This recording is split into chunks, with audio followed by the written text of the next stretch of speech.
నమస్తే అండి. చాలా రుచిగా టమాటా పప్పుని ఎలా ప్రిపేర్ చేసుకోవాలో ఇవాళ వీడియోలో చూద్దాము. నేను టమాటా పప్పు కోసమని 2 గ్లాసుల కందిపప్పుని తీసుకున్నాను. తర్వాత శుభ్రంగా వాష్ చేసుకున్నాను.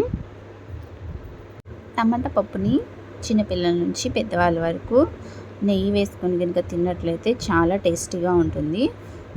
ఇలా 2 టైమ్స్ వాష్ చేసుకున్న తర్వాత పక్కన పెట్టేసుకోవాలి.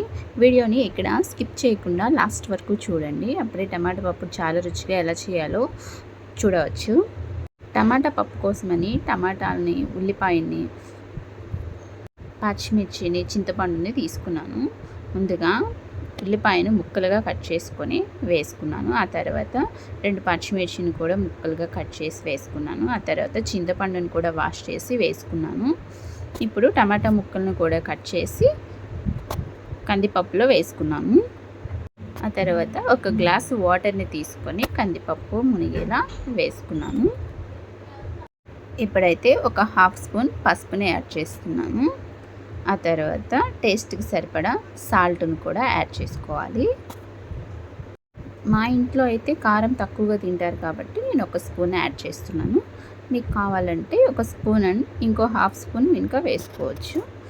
ఆ తర్వాత కొత్తిమీరని కూడా వేస్తున్నాను. ఆ తర్వాత కర్రీ లీవ్స్ని కూడా వేసుకొని 1 స్పూన్ ఆయిల్ గినుక వేసుకొని మూత పెట్టుకోవాలి. మూత పెట్టుకొని పక్కన పెట్టేసుకున్న తర్వాత ఒక 5 మినిట్స్ తర్వాత కుక్కర్ మూతను తీసుకొచ్చి పెట్టుకోవాలి.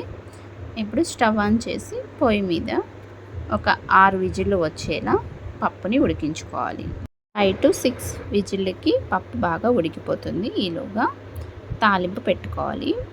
పక్కన గిన్నె పెట్టుకొని ఆయిల్ వేసుకొని తిరగమాత గింజలు 2 ఎండుమిర్చిని వేసుకోవాలి. ఆ తర్వాత 2 ఆనియన్స్ని కూడా ముక్కలుగా కట్ చేసి వేసుకొని పచ్చివాసన పోయేలా బాగా ఫ్రై చేసుకోవాలి. ఈలోగా కుక్కర్లో పప్పు ఉడికిపోయింది. ఇదిగో చూసారు కదా, ఈ విధంగా పప్పు అయితే ఉడికిపోయింది. ఇప్పుడు ఆనియన్స్ని బాగా ఫ్రై చేసుకోవాలి. ఆ తర్వాత కరివేపాకును కూడా వేసుకొని బాగా ఫ్రై చేసుకోవాలి. ఇంట్లోనే చాలా సింపుల్గా టేస్టీగా టమాటా పప్పుని ఎలా చేయాలో చూశారు కదా, మీరు కూడా ట్రై చేయండి. ఈ విధంగా అయితే పప్పు ఉడికిపోయింది శుభ్రంగా. మన ఇంటికి బంధువులు వచ్చిన ఫంక్షన్లో అయినా ఫస్ట్ మనం వండే కూర పప్పు కంపల్సరీ ఉంటుంది భోజనాల్లో.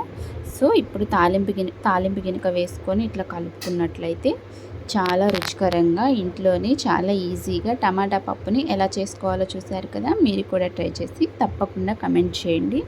ఇలా ఫైనల్గా కొత్తిమీరతో గార్నిష్ చేసుకొని వేడి అన్నంలో నెయ్యి వేసుకొని కనుక తిన్నట్లయితే చాలా టేస్టీగా ఉంటుంది.